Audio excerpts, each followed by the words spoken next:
السلام عليكم ورحمة الله وبركاته. Welcome back. soo dhawaada mar kale.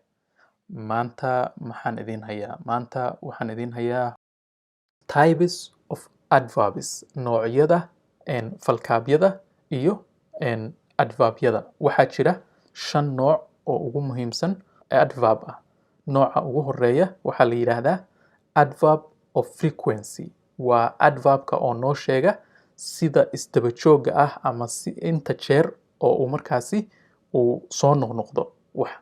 Adverb of frequency ayaa la yiraahdaa. Adverbs of frequency answer the question how often. An adverb of frequency waxa uu ka jawaabaa su'aasha ah how often, meeqa jeer camal. Erayaasha oo adverb of frequency waxaa ka mid ah always, had iyo jeer, usually, sida badan ama sida caadiga ah, often, inta badan, rarely, mar dhif ah, never, marnaba, once, hal mar, twice, laba jeer, sometimes, mararka qaar, seldom, mar dhif ah. Marka erayadan oo dhan waxaa la isku yiraahdaa adverb of frequency. Mary, gabadha la yiraahdo Mary, rarely, mar dhif ah ayay goes out, dibadda u baxdaa in the winter, xilliga qaboobaha. Mary rarely goes out in the winter. Tom never comes late to work.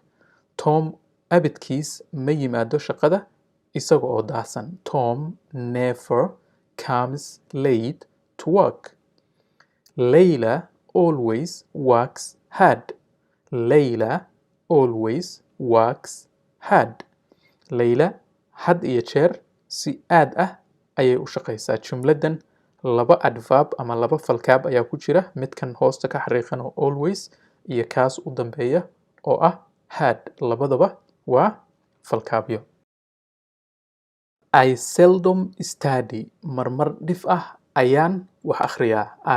Aniga seldom, marmar dhif ah, study ayaan wax bartaa ama wax akhriyaa.